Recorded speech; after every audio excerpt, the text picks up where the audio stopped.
Hello' everyone, নমস্কাৰ। মোৰ YouTube চেনেলৰ অন্য এটি নতুন ভিডিঅ'লৈ আপোনালোকক স্বাগতম জনাইছোঁ। আৰু আজি লৈ আহিছোঁ কেক বনোৱা ভিডিঅ'। কেক বনোৱা মানে ইয়াত সম্পূৰ্ণ ভিডিঅ' নাই বাৰু। মই বেটাৰখিনি কেনেকৈ বনালোঁ সেইখিনিতো দিয়া নাই, আৰু ক্ৰাম কোট কেনেকৈ কৰিলোঁ সেইখিনিও ভিডিঅ' নাই বাৰু। মই তেতিয়া ভিডিঅ' বনাব নোৱাৰিলোঁ। মই ক্ৰাম কোট কৰি অলপ টাইমৰ কাৰণে ফ্ৰিজত থৈ দিছিলোঁ।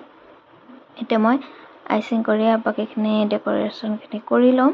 আৰু এইখিনিকে যি অকণমান ক্লিপ কৰিছিলে এইখিনিকে মই এতিয়া ইয়াত দেখুৱাইছোঁ।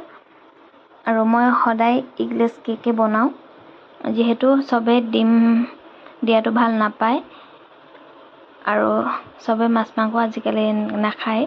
সেইকাৰণে ইগলেছ হ'লে সকলোৱে খাই ভাল পায়, সেইকাৰণে খাবলৈও ভাল হয়।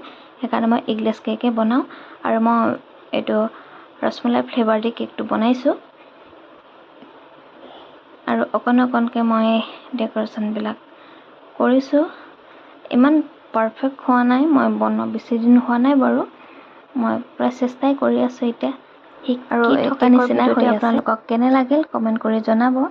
এইটো গাঁৱৰে অৰ্ডাৰ আছিলে, হাফ কেজি ওজনৰ আছিলে। আৰু এতিয়ালৈকে যিমানখিনি অৰ্ডাৰ আহিছে 15 দিনমান হৈছে মই কেক বনোৱা আৰম্ভ কৰা। আৰু যিমানখিনি অৰ্ডাৰ আহিছে মই চবকে ভাল কেক বনাই দিবলৈ চেষ্টা কৰি আছোঁ।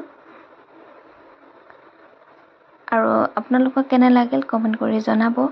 যদি ভাল লাগিল ভিডিঅ'টি লাইক, কমেণ্ট এণ্ড শ্বেয়াৰ কৰি দিব, আৰু চেনেলটো ছাবস্ক্ৰাইব কৰি দিব। আৰু প্ৰায় হৈ গ'ল, মই নামটো লিখি ল'লোঁ। আৰু ইয়াৰ ফাইনেল লুক দেখিছে, ইয়াৰ ফাইনেল লুক এনেকুৱা। তো আজিলৈ বাই বাই।